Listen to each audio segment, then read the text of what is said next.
Vers l'âge de 4 ans, les enfants ont à la fois besoin d'apprendre à prendre leur place dans un groupe tout en respectant celle des autres. Ceci les aidera à l'école et dans des situations de jeu. Ces comportements sociaux sont d'abord appris à travers la vie familiale. Les parents peuvent aider leurs enfants en démontrant les bons comportements eux-mêmes. Ils peuvent offrir des suggestions à leurs enfants pour jouer avec d'autres enfants. Je pense qu'une des réalités au niveau des jeunes enfants, c'est tout le temps de se créer un réseau social, c'est-à-dire d'avoir des amis. Le rôle de l'adulte est très important dans cette situation-là. L'adulte doit jouer le rôle de médiateur. Alors, la meilleure façon pour un enfant de créer un lien d'amitié, c'est de trouver des intérêts similaires. Alors, lorsqu'on est en garderie, par exemple, c'est de trouver deux enfants qui jouent au même jeu et l'adulte de créer des opportunités pour ces enfants-là, de développer une amitié entre eux.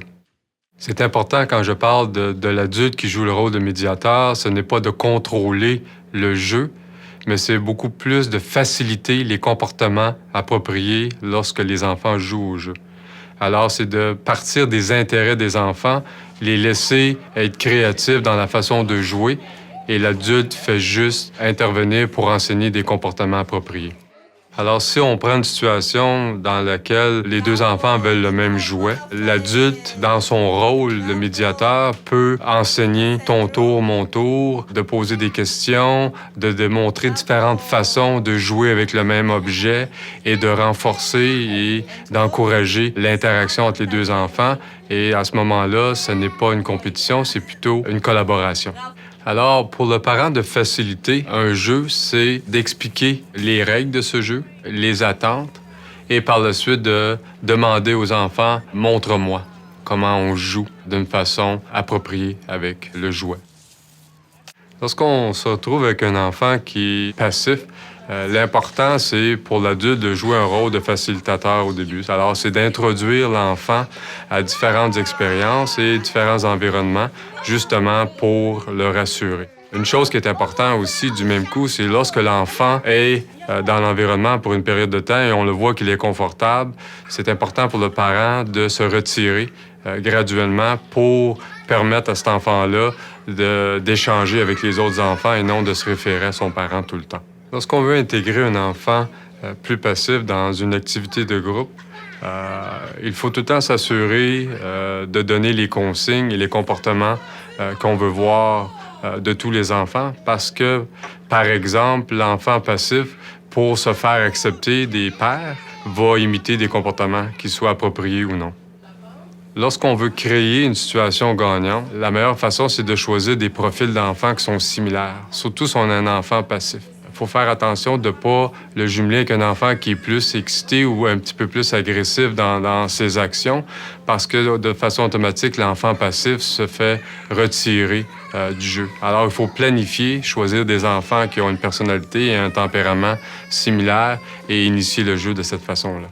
L'enfant agressif, c'est souvent l'enfant qui est surexcité lors d'un jeu. Alors, à chaque fois que le parent voit des comportements agressifs chez son enfant, devrait toujours prendre un temps d'arrêt et d'expliquer les consignes et de retourner l'enfant le plus rapidement dans le jeu et de l'encourager lorsqu'ils utilisent les comportements appropriés. Bravo, ma chérie, allez! Pour l'enfant passif, le parent doit s'assurer que l'intégration au jeu et au groupe se fasse d'une façon très planifiée, c'est-à-dire de donner l'objet à l'enfant pour qu'il puisse participer et se retirer à ce moment-là. Lorsqu'il y a des moments où il y a un temps mort où l'enfant n'est pas en action, l'adulte peut seulement revenir dans le champ de vision, mais ne pas aller s'asseoir ou intervenir auprès de l'enfant, juste le rassurer.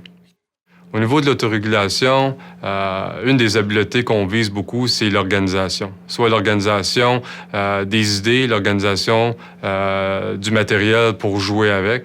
Alors, le parent, lorsqu'il introduit l'enfant à un jeu ou à une situation, devrait tout le temps donner le temps à l'enfant de trouver ses propres stratégies, justement, pour qu'il puisse développer des compétences qui vont l'aider au courant de sa vie.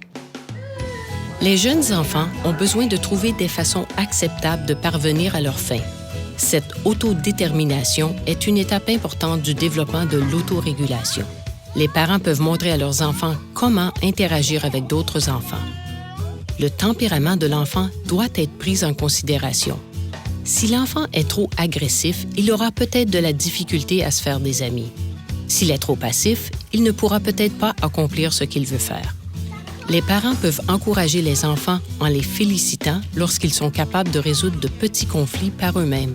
Les parents pourront ensuite réduire leur présence et laisser les enfants continuer à jouer ensemble.